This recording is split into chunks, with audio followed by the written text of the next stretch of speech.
ગુજરાતની શાન ગણાતા એશિયાઈ સિંહના રક્ષણ અને સંવર્ધન માટે સરકારે સિંહના ઘર ગીર અભયારણ્યના આસપાસના વિસ્તારને ઇકો સેન્સિટિવ ઝોન જાહેર કર્યો છે।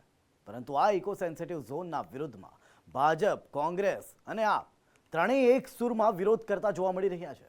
વિરોધ કરનારા એમ કહી રહ્યા છે કે આનાથી ગામડાઓનો વિકાસ રૂંધાઈ જશે, જ્યારે સરકાર કહી રહી છે કે આ જરૂરી છે ગુજરાતની આગવી ઓળખ બચાવવા, ડાલા મથ્થા કેસરીને બચાવવા માટે। ઇકો સેન્સિટિવ ઝોનનો વિરોધ, ભાજપ કોંગ્રેસ આપનો એક સૂરે વિરોધ। સૌરાષ્ટ્રના ગીરથી લઈને દરિયાકાંઠાના પ્રદેશોમાં એશિયાઈ સિંહની ઉપસ્થિતિ એટલે ગુજરાતની યશ કલગીમાં એક ગૌરવવંતું પીછું। ગીર કેસરીની બહાદુરીને લઈને દુહો છે કે બાકર બચ્ચા લાખ, લાખે બિચારા, પણ સિંહણ બચ્ચું એક, એકે હજારા। પરંતુ બદલાતા જીવનની સાવજના અસ્તિત્વ પર પ્રતિકૂળ અસરો થવા લાગી છે અને તેનાથી સિંહોને બચાવવા, તેમના રક્ષણ અને સંવર્ધન માટે સરકારે ગીર આસપાસનો 10 કિલોમીટર વિસ્તાર ઇકો સેન્સિટિવ ઝોન જાહેર કર્યો છે, જેમાં જૂનાગઢ, અમરેલી અને ગીર સોમનાથનો 1,87,000 હેક્ટર વિસ્તાર ઇકો સેન્સિટિવ ઝોન જાહેર કરાયો છે। જૂનાગઢ જિલ્લાના જૂનાગઢ, વિસાવદર, માળિયાહાટીના અને મેંદરડા તાલુકાના કુલ 59 ગામો, અમરેલી જિલ્લાના ધારી, ખાંભા અને સાવરકુંડલા તાલુકાના કુલ 72 ગામો, ગીર સોમનાથ જિલ્લાના ઉના, ગીર સોમનાથ, કોડીનાર અને તાલાલા તાલુકાના 65 ગામ મળી કુલ 196 ગામનો તેમાં સમાવેશ કરાયો છે। 3 જિલ્લાના 196 ગામડા સાથે 17 જેટલી નદીઓનો પણ તેમાં સમાવેશ છે। આમ કુલ નવા ઝોન મુજબ 24,000 હેક્ટરથી વધુ વન વિસ્તાર અને 1,59,000 હેક્ટર બિન જંગલ વિસ્તારનો સમાવેશ કરાયો છે।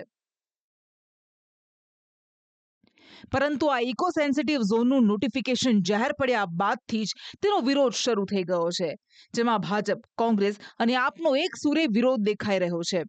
આ ઇકો સેન્સિટિવ ઝોનના વિરોધ પાછળના કેટલાક મુખ્ય કારણો જોઈએ તો ઇકો સેન્સિટિવ ઝોન લાગુ થવાથી અનેક પ્રકારની મુશ્કેલીઓ ઊભી થાય તેમ છે। ખેડૂતોની જમીન બિનખેતી કરવાની હોય તેમાં પણ મુશ્કેલી ઊભી થાય છે। ઉદ્યોગ વ્યવસાયમાં રૂકાવટ આવે તેમ છે, જેના કારણે વિરોધ કરનારા ખેડૂતોનું કહેવું છે કે ઇકો સેન્સિટિવ ઝોનથી ગામડાઓનો વિકાસ રૂંધાઈ જશે।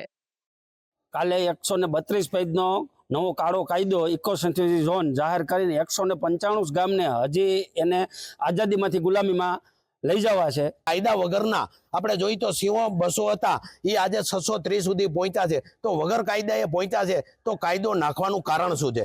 કે આ બોર્ડરની પ્રજા છે એને માયકાંગલી બનાવવામાં, કે આર્થિક રીતે ગરીબ બનાવવાનો કોઈનો પ્રયત્ન ચાલી રહ્યો છે, કે પછી કોઈ મોટી કંપનીનું મોટું ષડયંત્ર આવી રહ્યું છે કે ભાઈ બોર્ડરથી આગા 10 કિલોમીટરમાં મોટી હોટલો કરો અને પૈસા કમાવો અને નાના માણસોને ત્યાં ગુલામી કરાવો। ગીર સોમનાથ જિલ્લાના ભાજપ પ્રમુખ મહેન્દ્ર પીઠિયાએ મુખ્યમંત્રીને પત્ર લખ્યો છે, જેમાં ગીર સોમનાથ અને જૂનાગઢના ગામડાઓની મુક્તિ આપવા રજૂઆત કરી છે। સહકારી નેતા દિલીપ સંઘાણી અને ખેડૂત આગેવાન તરીકે હર્ષદ રીબડિયાએ પણ તેનો વિરોધ કર્યો છે। હવે મારો સવાલ છે, માનવ અને માણસની પહેલાં કાળજી લેવી જોઈએ કે વન્ય પશુઓની? જે વન્ય પશુઓ લેશ માત્ર દેશના ઉપયોગમાં નથી, ગાય, ભેંસ, દૂધાળા પશુઓ દેશના વિકાસમાં પણ દૂધ આપીને ઉપયોગી થાય, ડેરીના મારફત નવી આવક ઊભી કરી રહી છે, જ્યારે આ વન્ય પ્રાણીઓ લેશ માત્ર ઉપયોગી ન હોય એની પાછળ લાખો રૂપિયા ખર્ચ કરીને એને બચાવવા માટે માણસને જોખમમાં મૂકવાના કાયદાઓ ચાલુ રહે એ અમને પસંદ નથી। એટલા માટે આને સરકારે પુનઃવિચારણા કરીને સ્વયં પાછું ખેંચી લેવું જોઈએ। ગીર ગઢડા તાલુકાના અને ઉનાના એમ કરીને બંને થઈને 28 જેટલા 29 ગામોનો એમાં સમાવેશ થાય છે।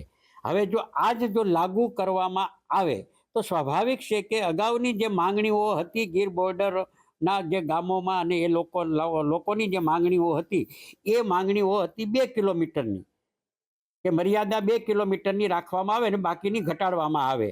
તો ભારત સરકાર દ્વારા જે તાજેતરમાં જે જાહેરાત કરવામાં આવી છે, જે ડ્રાફ્ટ જાહેર કરવામાં આવ્યો છે, એ ડ્રાફ્ટની અંદર 2.5 કિલોમીટરથી લઈ અને છેક 9.5 કિલોમીટર સુધીની મર્યાદાઓ રાખવામાં આવી છે। તો આ ગામોમાં સ્વાભાવિક છે કે આવનારા દિવસોની અંદર ગામના વિકાસના કામો કરવા હોય, કોઈને બિનખેતી કરીને કોમર્શિયલ બાંધકામો કરવા હોય તો સ્વાભાવિક રીતે એમાં મુશ્કેલીઓ અને અડચણરૂપ થવાની.